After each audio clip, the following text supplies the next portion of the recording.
आप सभी सनातन जन को जय माता दी, जय श्री राधे।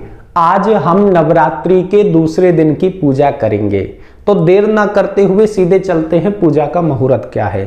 4 अक्टूबर 2024 को जो अमृत की बेला है वह सुबह 9:13 से सुबह 10:41 तक रहेगी। इसमें पूजा कर सकते हैं। अब सीधे चलते हैं पूजा की और जिन मैया की आज पूजा करनी है उनका नाम है मां ब्रह्मचारिणी। बोलो ब्रह्मचारिणी मैया की जय। अब आसन पर आप बैठ जाइए और अपने ऊपर जल छिड़क के खुद को पवित्र करिए। अब इसके बाद में मैया को प्रणाम करिए। प्रणाम करने के बाद में मैया को स्नान कराना है, जल लेना है, हल्का सा छिड़कना है और मैया की तस्वीर को या प्रतिमा को जो भी आपके पास में अवेलेबल है उसे पोंछना है सूती कपड़े से या रुई से। अब जो बचा हुआ पानी है जो आपने जौ बोए है ना उसमें उसको चढ़ा देना है। इसके बाद में मैया को वस्त्र अर्पित करने हैं। जो मूली है, कलावा है, उसको ऐसे उंगली में लपेटना है, तोड़ना है और मैया के सामने अर्पित कर देना है वस्त्र के रूप में। इसी प्रकार से कलावा लेकर के कलश पे अर्पित कर देना है। अब इसके बाद में जो मैया को विशेष प्रिय चंदन है वह है मलयाग्र चंदन, या फिर कुमकुम का भी आप टीका ले सकते हो। लेना है उंगली से और मैया को अर्पित करना है। ध्यान रखना अच्छे कामों में ये वाली उंगली यूज होती है। इसके बाद में कलश पे भी टीका लगाना है। जरा से चावल लेने हैं, अक्षत लेने हैं, मैया के लगा देने हैं, कलश पे भी छोड़ देने हैं। फिर इसके बाद में मैया को जो विशेष प्रिय है वह है गुलाब का फूल।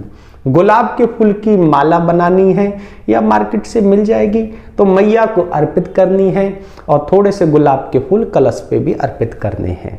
इसके बाद में दीपक जलाना है। दीपम दर्शयामि धूपम दीपम दर्शयामि, मैया को दीपक दिखाना है।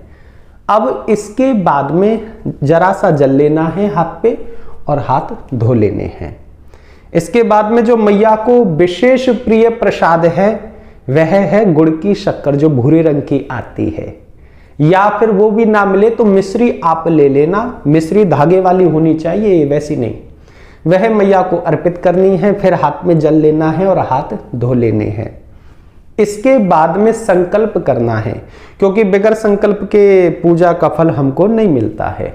हाथ में जल लेना है और कहना है कि मैया ये क्षेत्र है दिल्ली में, मुंबई में या किसी भी ग्राम में मैं रहती हूँ, इलाहाबाद में, गोरखपुर में, उसका नाम लेना है। अपने इलाके का नाम लेना है कि भाई ये कॉलोनी है माता हमारी, या ये इंक्लेव है, इस प्रकार से। अब उसके बाद में अपने मकान का नंबर बोलना है। इसके बाद में अपना नाम बोलना है और फिर इसके बाद में अपना गोत्र बोलना है। गोत्र यदि नहीं पता हो तो कहना है मैया हमारा ब्रह्मा गोत्र है, हम सब आपके बच्चे हैं।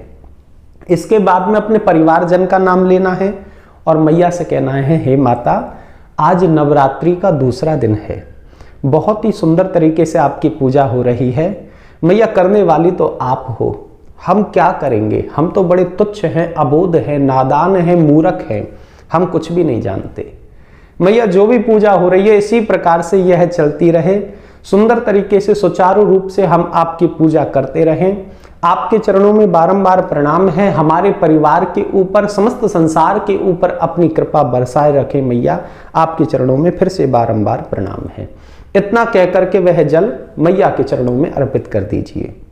फिर इसके बाद में मैया को जो विशेष प्रिय पाठ है वह है दुर्गा कवच। कई जगह दुर्गा कवच कहते हैं, कई जगह देवी कवच कहते हैं। यह आपको सुनना है, सुनने मात्र से संपूर्ण पाठ का फल मिल जाता है। अब इसका जो लिंक है वह मैं डिस्क्रिप्शन में दे दूंगा, वह आप सुन लेना आराम से। फिर इसके बाद में दुर्गा सप्तशती के 13 अध्याय सुनने हैं। वह ना सुन सको तो दूसरा और तीसरा अध्याय अवश्य सुनना है, उसका भी लिंक मैं आपको डिस्क्रिप्शन में दे दूंगा। अब इसके बाद में जल लेना है, धरती पे छोड़ना है, गोमुख बना करके जल लेकर के आंख पे लगाना है और माथे पे लगाना है। यदि बोल सको तो ये बोल देना ओम शक्राय नमः। फिर इसके बाद में मैया की आरती करनी है। आरती के बाद में जल लेना है, और आरती की थाली पे से ऐसे घुमा करके अपने ऊपर छिड़कना है और पूरे परिवार के ऊपर छिड़कना है, जो भी बैठा हो वहां। फिर इसके बाद में मैया को प्रणाम करना है और 3 बारी बोलना है ओम शांति ही शांति ही शांति ही। अब इसके बाद में हाथ में गुलाब के फूल लेने हैं और मैया से क्षमा याचना करनी है कि हे माता, आपकी कृपा से सब कुछ हो रहा है, हम कुछ भी करने वाले नहीं हैं, हम बहुत ही तुच्छ हैं, नादान हैं, अबोध हैं, मूर्ख हैं। यानी अपने आप को बहुत छोटा करके दिखाना है मैया के सामने, क्योंकि मैया जो आप मांगोगे वो आप अपनी बुद्धि से मांगोगे, लेकिन मैया जो देगी अपने हिसाब से देगी, तो ना जाने पता नहीं कितना दे देगी, कोई उसकी सीमा नहीं है। इसलिए कुछ मांगना नहीं है, जितना हो सके छोटा बनना है मैया के सामने, अबोध बनना है। इस प्रकार से मैया को प्रणाम करना है और जो पुष्प हैं गुलाब के वह मैया के चरणों में अर्पित करने हैं और जयकारा लगाना है, बोलो ब्रह्मचारिणी मैया की जय। बहुत छोटी सी विधि थी आज की पूजा की। कल आपको फिर से वीडियो मिल जाएगी पूजा की, और इसी प्रकार से आप मेरे साथ में जुड़े रहिए। बहुत ही सरल तरीके से हम पूजा करते रहेंगे। जय माँ दुर्गा, जय माँ भवानी।